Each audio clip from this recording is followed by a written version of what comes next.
Туугандар өтө шашылыштырды. Жаңы ачылган унаа тетиктери базарында сатылуучу месталар чыкты. Эки ушундай места туугандар, эки ямасы менен толугу менен ремонту бүткөн, электроникасы кирген туугандар, базар менен 20 жылга келишим түзүлгөн, сразу өткөзүп беришет.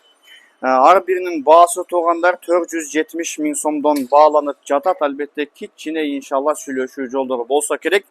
Ээси менен тактап сүйлөшөсүздөр. Достор, мен турган жер Көкүмбий көчөсү, Жапалакка жетпестен, Жапалак болуп калат бул жак. Чоң Көкүмбий көчөсү, бул тарапта машина базар, ошого жетпестен Ош унаа тетиктер базары. Мына ушул базарда тургандар эки местабыз буюрса сатууга чыкты. Унаа оңдоочу жайлар, эки ямасы менен буюрса биринчи 5 катар запчасть сатуучу катарлар, андан кийинки эле биринчи катардан сол тарапка кирсеңиздер, сонун болуп эки местабыз жайгашкан. Ким мына ушул жаңы унаа тетиктер базарынан унаа оңдоочу эки места издеп жүргөн болсо, кайрылсаңыздар болот. Туугандар, буюрса мына ушул унаага тиешелүү эмне болсо баардыгы ушул Көкүмбий көчөсүнө көчүрүлүп жатат. Азыркы учурда унаа тетиктер базарында ылдыйкы 3 катар запчасть, андан кийинки катарлар туугандар ушундай машина оңдоочу жай болуп атат.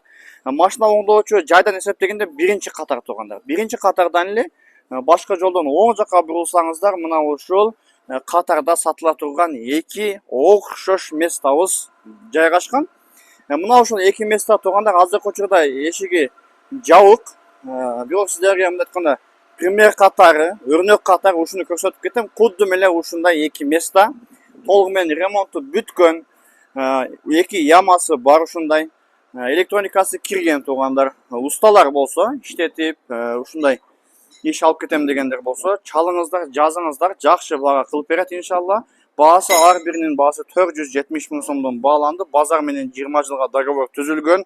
Дароо иншалла атыңыздарга буюрса өткөзүп беришет. Кимге ушул жаңы унаа тетиктер базарында даяр места кызык болгон болсо, ээсинин номерин экранга жаздым. Ошол номерге чалып, тагын толук маалыматты иншалла алсаңыздар болот.